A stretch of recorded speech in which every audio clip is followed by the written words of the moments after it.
World express में प्रस्तुत है वर्ल्ड मीडिया नेपाल ब्यूरो प्रमुख देवेंद्र किशोर ढूंगाना द्वारा भेजी गई खास खबरें जो इस प्रकार हैं। चीन और नेपाल के बीच रिजी नायकीओंग पोर्ट औपचारिक तौर पर खुल गया। यह चांगमू, कोडारी, चिलोंग, रेसोवा और फुलान याली पोर्टों के बाद चीन और नेपाल के बीच खुलने वाला एक और भूमि पोर्ट है। रिजी नायकीओंग पोर्ट के खुलने से चीन और नेपाल के बीच व्यापक आदान प्रदान और सहयोग बढ़ाया जाएगा।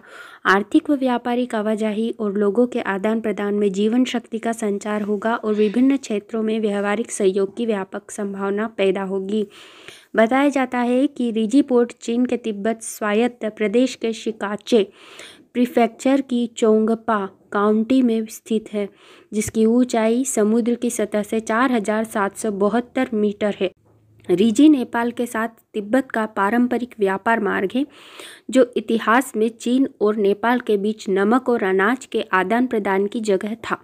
रिजी पोर्ट का निर्माण शुरू होने से अब तक करीब 40 करोड़ युआन की पूंजी लगाई गई है।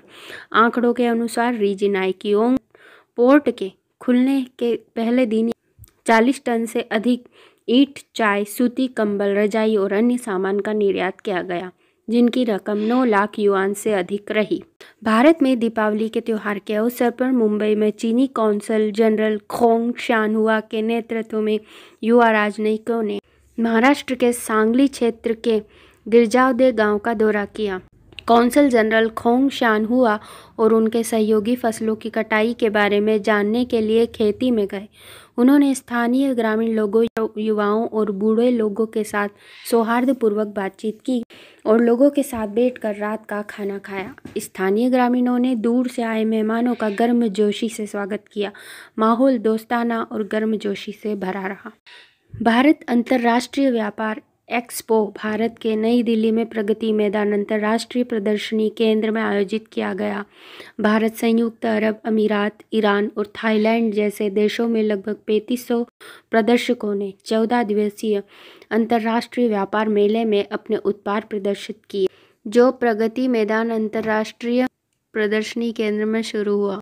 इस कार्यक्रम में अफगानिस्तान, बांग्लादेश, ओमान, मिस्र, नेपाल, थाईलैंड, तुर्की, Vietnam, Tunisia, Kyrgyzstan, Lebanon, Iran और संयुक्त अरब अमीरात सहित 13 देशों के प्रतिनिधियों ने भाग लिया। भारत के नई दिल्ली में सरकार ने धुंध और प्रदूषण से निपटने के लिए पानी का छिड़काव करने के लिए एक विशेष अभियान शुरू किया। दिल्ली की वायु गुणवत्ता बहुत खराब स्तर पर थी। सुबह दिल्ली की वायु गुणवत्ता बहुत खराब स्तर पर थी। एक दिन पहले दिवाली की रात और अगले दिन पटाखों के धमाकों के कारण नई दिल्ली में हवा की गुणवत्ता काफ़ी खराब हो गई थी। इजरायली सेना ने गाजा में हमास के सैन्य पुलिस मुख्यालय पर नियंत्रण कर लिया। इजरायली मीडिया की रिपोर्टों के अनुसार इजरायली रक्षा बलों ने गाजा शहर में हमास सैन्य पुलिस मुख्यालय पर नियंत्रण हासिल कर लिया। इजरायली सेना द्वारा जारी की गई एक तस्वीर में मुख्यालय में कई सैनिकों को इजरायली झंडे पकड़े हुए दिखाया गया है। हालांकि तस्वीर की सटीक तारीख निर्दिष्ट नहीं की गई है। इजरायली सेना ने घोषणा की कि उन्होंने गाजा शहर में हमास नियंत्रित फिलिस्तीनी संसद भवन पर नियंत्रण कर लिया है। इजरायली सेना ने यह भी कहा कि वे उत्तरी गाजा पट्टी में मानवीय युद्ध विराम लागू करना जारी रखेंगे, जिससे फिलिस्तीनियों को दक्षिण की ओर जाने की अनुमति मिल सके। बता दें कि इजरायली युद्धक विमानों ने हमास के लगभग 200 स्थलों को निशाना बनाया, जिनमें हथियार उत्पादन अड्डे, टैंक रोधी मिसाइल लॉन्चर और सैन्य मुख्यालय शामिल है। टी गार्डन बांग्लादेश के सिलहट के मौलवी बाजार में एक चाय बागान में एक महिला कर्मचारी चाय की पत्तियां चुन रही है। यहाँ कर्मचारी प्रतिदिन कम से कम 22-23 किलोग्राम पत्तियां तोड़ती हैं। उसे प्रतिदिन 160 टका का भुगतान किया जाता है। सिलहट क्षेत्र में 150 से अधिक बागान हैं, जिनमें दुनिया के 3 सबसे बड़े चाय बागान भी शामिल है। चाय बागानों में लगभग 3 लाख कर्मचारी कार्यरत हैं, जिनमें से 75% से अधिक महिलाएं हैं। काम करने की स्थितियां और वेतन कम है।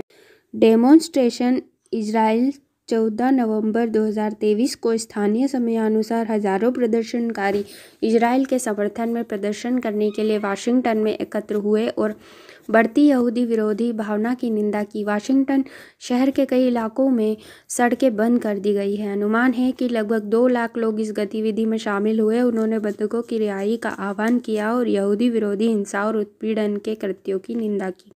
भारत के पुष्कर में ऊंट महोत्सव के दौरान ऊंटों का एक समूह रेगिस्तान में पहुंचा। भारत के वार्षिक पुष्कर ऊंट महोत्सव के दौरान, जो दुनिया का सबसे बड़ा ऊंट व्यापार मेला है, हजारों पशु व्यापारी पारंपरिक ऊंट बाजार में पशुधन, मुख्य रूप से ऊंटों को खरीदने और बेचने के लिए आते हैं। जय विश्व, जय भारत, जय नेपाल।